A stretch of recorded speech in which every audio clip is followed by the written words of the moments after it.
Thank you very much.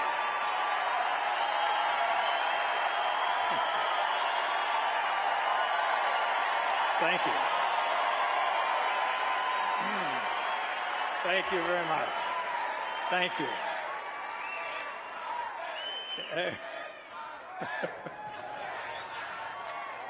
Save a little for Mitt. Now, I know what you're thinking. You're thinking, what's a movie tradesman doing out here? You know, they're all left-wingers out there, left of Lenin.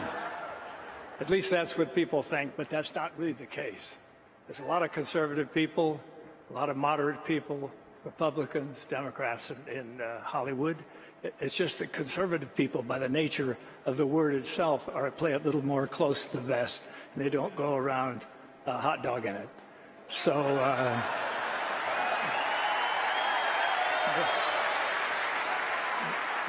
but they're there. Believe me, they're there.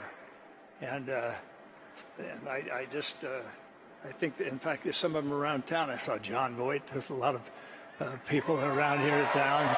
John's here, Academy Award winner, terrific guy. And these people are all like-minded, like all of us.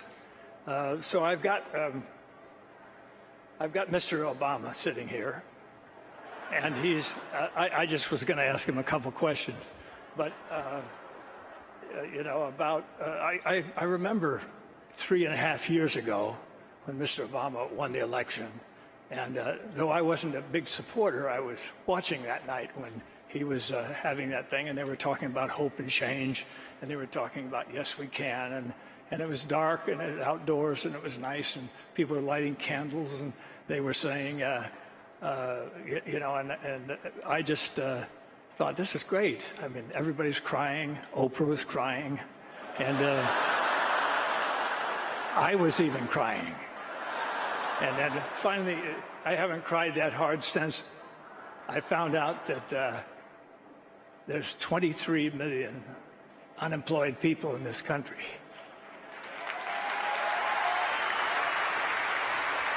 And now that is something to cry for, because that is a disgrace, a national disgrace, and we haven't done enough, obviously. This administration hasn't done enough to cure that.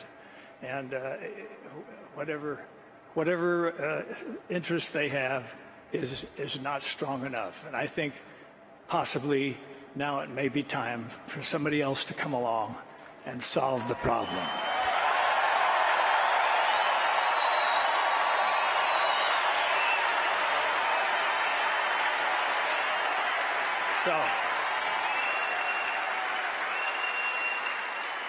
So, Mr. President, how do you handle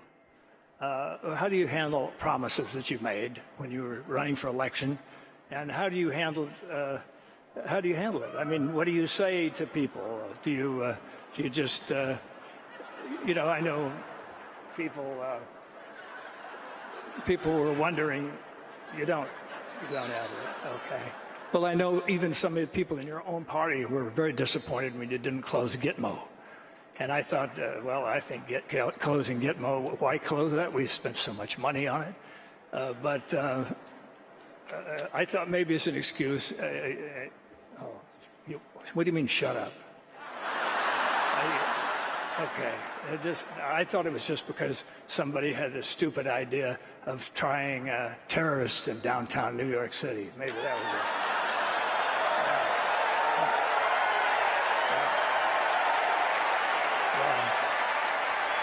I've got to hand it to you. I've got to give credit where credit's due. You did overrule that finally, and that's so. Now we're moving onward.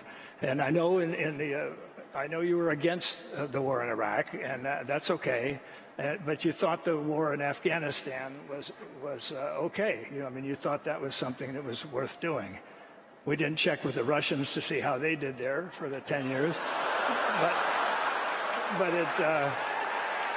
We did it, and it was, you know, it's something to be thought about, and I think that that when we get to maybe I think you mentioned something about having a target date for bringing everybody home, and you give that target date, and I think Mr. Romney asked the only sensible question, and he says, "Why are you giving the date out now? Why don't you just bring them home tomorrow morning?" And I thought, yeah, I'm not going to shut up. It's my turn. So anyway, we're going to have to have a little chat about that. And then I just wondered all these promises, and then I wondered about when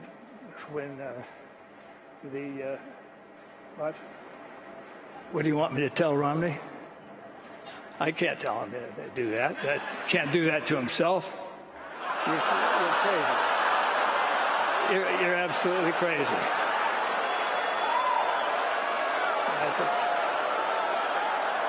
You're getting as bad as Biden.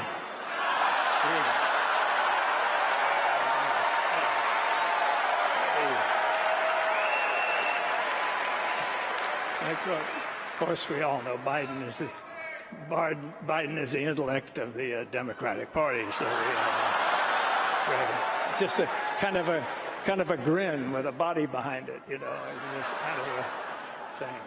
But I just think that there's so much to be done, and I think that Mr. Romney and Mr. Ryan are two guys that can come along. I never thought that it was a good idea for attorneys to be president anyway, because it's.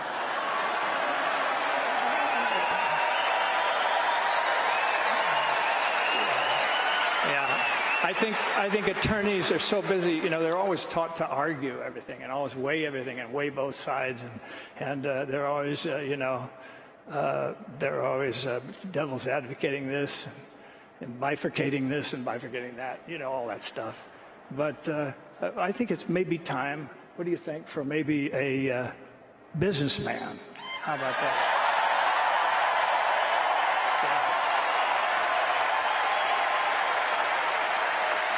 A stellar businessman, quote unquote, a stellar businessman. And I think it's that time. And I think if you just kind of stepped aside and Mr. Romney can kind of take over, you could still use the plane. Though maybe a smaller one, not that big gas guzzler that you're driving around when you're going around to colleges and talking about student loans and stuff like that. I think. You're an ecological man. Why would you want to drive that truck around? Okay. Well, anyway. All right. I'm sorry. I can't do that to myself either. So, anyway. I'll see. But I'd just like to say something, ladies and gentlemen. Something that I think is very important is that we own this country.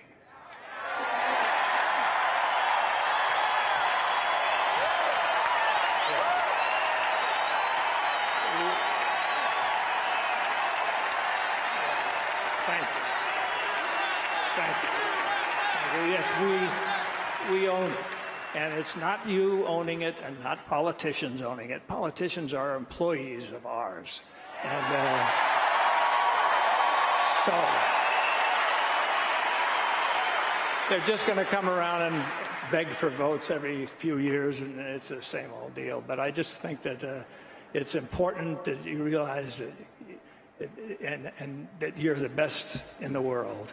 And whether you're Democrat or whether you're a Republican or whether you're libertarian or whatever, you're the best, and we should not ever forget that. And when somebody does not do the job, we got to let them go.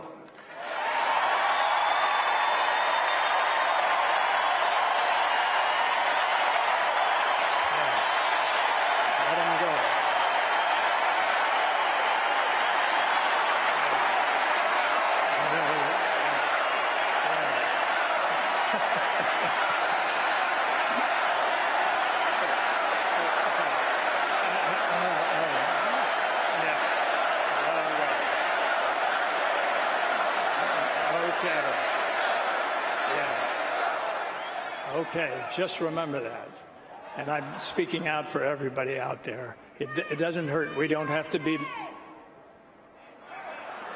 I don't say that word anymore. Well, maybe one last time. We don't have to be, what I'm saying is we don't have to be mental masochists and vote for somebody that we don't even really want in office. Just because they seem to be nice guys, or maybe not so nice guys if you look at some of the recent ads going out there, I don't know.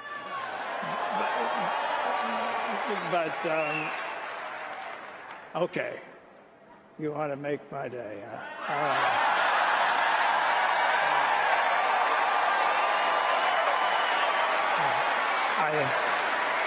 All right, I'll start it, you finish it. Go ahead. All right, thank you. Thank you very much.